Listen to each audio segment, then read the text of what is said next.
চব্বিশের গণঅভ্যুত্থানের মধ্য দিয়ে বাংলাদেশের মানুষ পরিবারতান্ত্রিক রাজনীতিকে না বলেছে এমন মন্তব্য করেছেন জাতীয় নাগরিক পার্টির সিনিয়র যুগ্ম মুখ্য সমন্বয়ক আব্দুল হান্নান মাসুদ।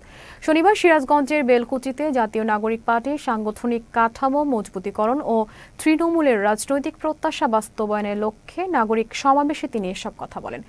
জাতীয় নাগরিক পার্টির যুগ্ম সদস্য সচিব মাহিন সরকারের সভাপতিত্বে নাগরিক সমাবেশে বক্তব্য রাখেন বৈষম্য বিরোধী ছাত্র আন্দোলনের সিরাজগঞ্জ জেলা শাখার আহ্বায়ক সজীব সরকার, জাতীয় নাগরিক পার্টির স্থানীয় প্রতিনিধি মোসাব্বির হোসেন ও জাতীয় যুব শক্তি সংগঠক ইসমাইল হোসেন সিরাজি সহ অনেকে।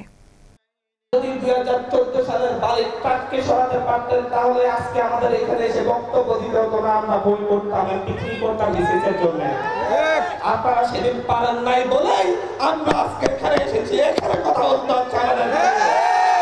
আমাদের ভাই বারাদাররা রক্ত দিয়েছে, আমাদের সহপাঠীরা রক্ত দিয়েছে, আমি রক্ত দিয়েছি, মাহিন সরকার রক্ত দিয়েছে। আমরা কিসের জন্য রক্ত দিয়েছি সেটা আমরা জানি।